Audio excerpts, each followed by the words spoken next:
بسم اللہ الرحمن الرحیم۔ السلام علیکم۔ جب حضرت سیدہ خدیجۃ الکبریٰ پر نزاع کا عالم طاری ہوا تو نبی کریم صلی اللہ علیہ وآلہ وسلم نے فرمایا، کیا سکرات موت کی شدت تمہیں ناگوار ہے؟ واللہ تمہارے لیے یہ شدت مفید ہے۔ ہاں، جب تم جنت میں اپنے ساتھیوں کے ہاں پہنچو تو انہیں میرا سلام کہنا۔ حضرت مریم بنت عمران، حضرت آسیہ بنت مزاحم اور حضرت ام کلثوم ہمشیرہ حضرت موسیٰ علیہ السلام کو میرا سلام پہنچانا۔ وہ بولیں، بہت اچھا، آپ کا سلام پہنچایا جائے گا۔ اسے امام قرطبی نے سورہ تحریم کی تفسیر میں ذکر کیا۔ ارائس البیان میں حضرت موسیٰ علیہ السلام کی ہمشیرہ کا نام مریم مرقوم ہے اور آپ کی والدہ کا نام لوقا بنت بانت ابن لادی بن یعقوب علیہ السلام۔ حضرت خدیجۃ الکبریٰ رضی اللہ تعالیٰ عنہ کے وصال کے بعد خاتون جنت سیدہ فاطمہ رضی اللہ تعالیٰ عنہ عموماً مخموم رہتی تھیں۔ ایک دن نبی کریم صلی اللہ علیہ وآلہ وسلم کی خدمت میں آپ نے عرض کیا، ابا جان، مجھے کھانے پینے میں اس وقت تک کوئی فائدہ نہیں ہوگا جب تک آپ حضرت جبرائیل علیہ السلام کے ذریعے مجھے میری والدہ ماجدہ حضرت خدیجہ رضی اللہ تعالیٰ عنہ کی برزخی کیفیت کو واضح نہیں فرما دیتے۔ چنانچہ نبی کریم صلی اللہ علیہ وآلہ وسلم نے جبرائیل علیہ السلام سے احوال معلوم کیے تو حضرت جبرائیل علیہ السلام نے کہا، حضرت خدیجۃ الکبریٰ حضرت سیدہ سارہ اور حضرت سیدہ مریم کے درمیان بڑی عظمت و برتری کے ساتھ جلوہ افروز ہیں۔ ام المومنین حضرت عائشہ صدیقہ رضی اللہ تعالیٰ عنہا فرماتی ہیں، نبی کریم صلی اللہ علیہ وآلہ وسلم حضرت ام المومنین خدیجۃ الکبریٰ رضی اللہ تعالیٰ عنہا کا بکثرت تذکرہ فرمایا کرتے اور ان کے مدارج کی ترقی کے لیے دعائیں فرمایا کرتے۔ ایک دن حضرت خدیجہ رضی اللہ تعالیٰ عنہا کا ذکر فرما رہے تھے تو میں نے عرض کیا، آپ کو اس ضعیفہ سے بہتر خاتون اللہ تعالیٰ نے عطا فرما دی ہے۔ یہ سنتے ہی آپ صلی اللہ علیہ وآلہ وسلم نے ناپسندیدگی کا اظہار فرمایا، جس کے باعث مجھے بہت ندامت ہوئی۔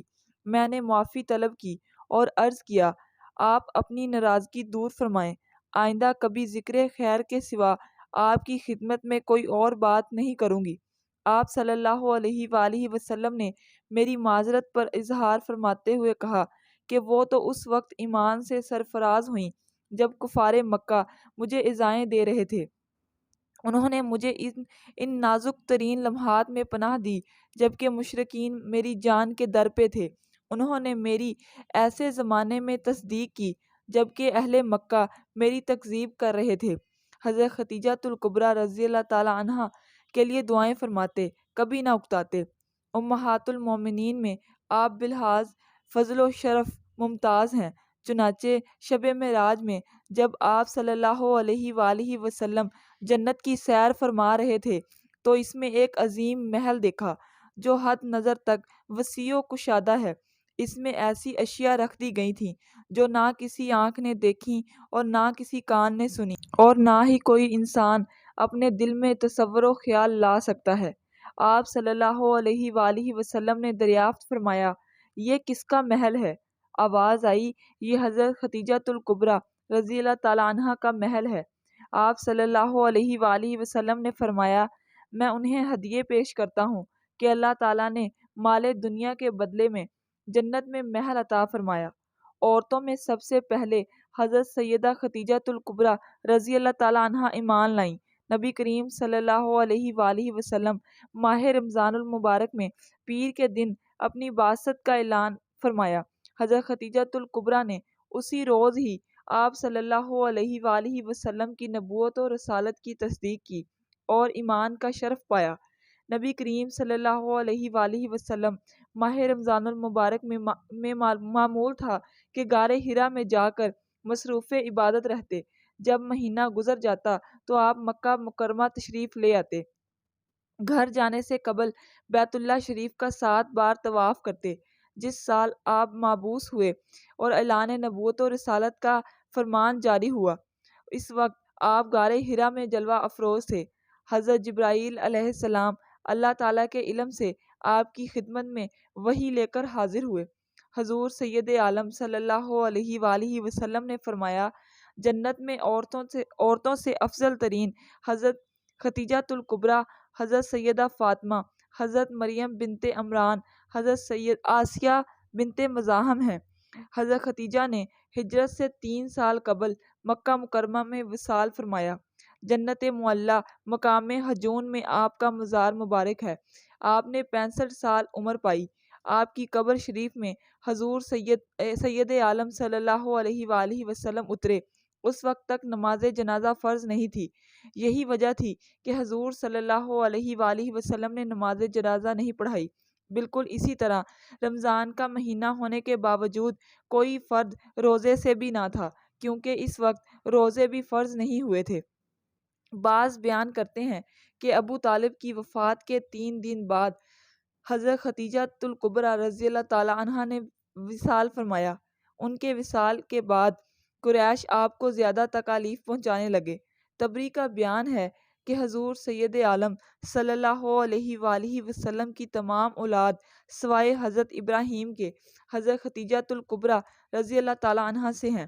مناقب فاطمہ رضی اللہ تعالیٰ عنہا میں ہے کہ حضرت ابراہیم بن محمد ماریہ قبطیہ سے پیدا ہوئے۔ نبی کریم صلی اللہ علیہ وآلہ وسلم سے پہلے حضرت خدیجۃ الکبریٰ رضی اللہ تعالیٰ عنہا کے 2 نکاح ہوئے تھے۔ پہلا عقیق بن عائض بن عبداللہ سے اور دوسرا ابو حالہ سے۔ علامہ قرطبی نے سورہ احزاب کی تفسیر میں بیان کیا ہے کہ ان کا نام زرارہ تھا۔ ان کے ہاں ایک لڑکا پیدا ہوا اور اس نے اسلام کا شرف پایا۔ چنانچہ وہ کہا کرتے تھے کہ میں والدین بہن بھائیوں کی نسبت سب سے افضل ہوں۔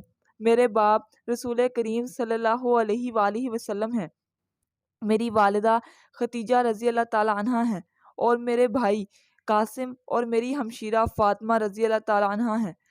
بصرہ میں ان کا انتقال ہوا۔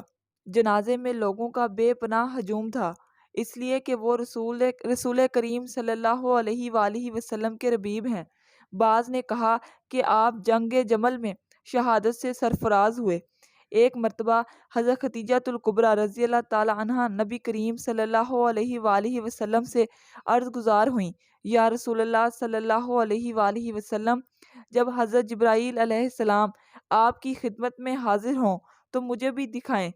چنانچہ جب حضرت جبرائیل علیہ السلام آئے تو حضور سید عالم صلی اللہ علیہ وآلہ وسلم نے فرمایا، خدیجہ ادھر آؤ اور میری دائیں ران کی قریب بیٹھ کر دیکھ لیجئے۔ چنانچہ انہوں نے ایسا ہی کیا۔ آپ نے دریافت کیا، کیا تم جبرائیل کو دیکھ رہی ہو؟ عرض کیا، ہاں۔ پھر آپ نے کہا، بائیں طرف دیکھو، اور پھر سامنے کی طرف سے دکھایا۔ حضرت خدیجہ نے جبرائیل علیہ السلام کو دیکھتے ہی عرض کیا، یا رسول اللہ صلی اللہ علیہ وآلہ وسلم، یہ واقعی جبرائیل ہیں، شیطان ایسی صورت اختیار نہیں کر سکتا۔